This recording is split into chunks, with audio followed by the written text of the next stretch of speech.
Panginoong Jesus. Yung ito prangkahan, diretsahan, habang humarap sa akin, habang kaharap kong ganun papunta sa akin, iyak ako ng iyak.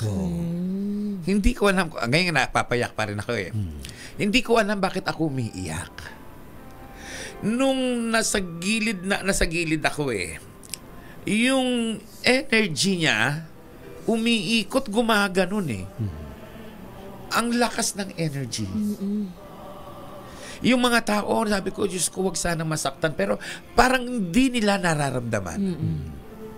Yung puwersa, ibang klaseng puwersa na, sabi ko nga, yung mga taong nagsasalita na bakit pumupunta kay ganyan, bakit nagpapakahirap kay ganyan, pwede naman kayo araw-araw na pumunta sa simbahan at makahipo ng Nazareno, ng paan ng Nazareno. Pero prangkahan po. Kakaiba. Iba. Kaiba itong araw na to. Iba yung mararamdaman mo. Sorry, naiiyak ako. Okay lang, go ahead. Iba yung mararamdaman mo habang yung undas na kaharap sa'yo. Tapos yung mga tao, sige lang. Nagbabalyahan, nagtutulakan. Pero hindi doon nakasentro eh. Yung sentro ng lakas ng enerhiya ng panalangin. Yung lakas ng sentro ng pananampalataya. Correct. Yung lakas ng sentro na kaya mo ginagawa yan, hindi dahil gusto mong magpapuri. Correct. Magyabang na nakahawa ka sa lubid. Oo, totoo. Na nakahawa.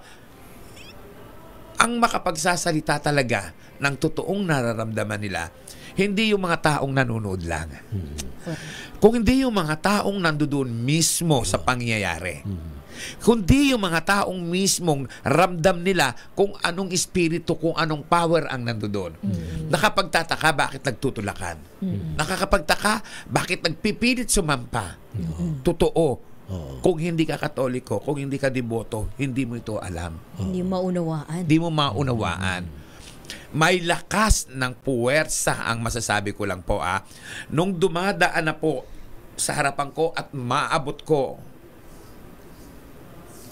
ang andas. Iba siya sa ako ay palasimba, tama naman. Sisimba ako sa Baclaran, sisimba ako sa Quiapo. Pero iba yung puwersa.